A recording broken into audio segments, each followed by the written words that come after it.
Friends, hello everyone, welcome to the channel. In this video, I will show you how you can delete your Apple account without a password.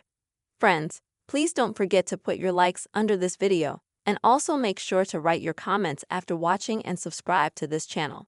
So friends, let us get started with you. If for some reason you would like to delete your Apple ID account, it's very easy to do so, even if you accidentally forget your password. First, you'll need to open your settings.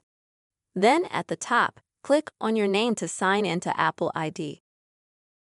Next, scroll to the bottom and click on the logout option.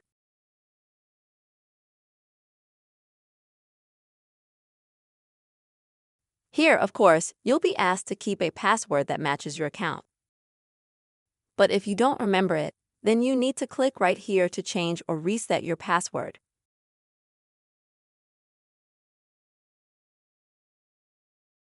Once the next page loads, there will be a few options. Either you'll be asked for your phone number, like in my case, which is where your Apple account is tied to, or you'll be asked for your phone password. Once you enter that information, you'll be taken to the next page, where you'll be able to enter a new password for your Apple ID account.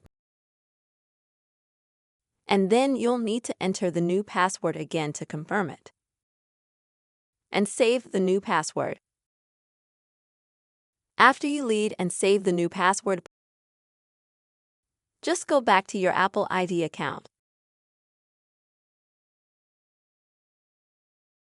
and swipe down, hit exit, enter the new password that you just recreated,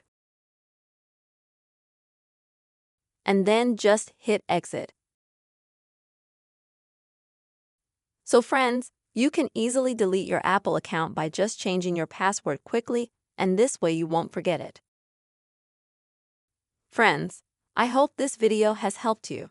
You have seen how you can easily delete your Apple account without password. Please, friends, don't forget to subscribe to the channel, put your likes under the video, and also write your comments. See you soon, friends.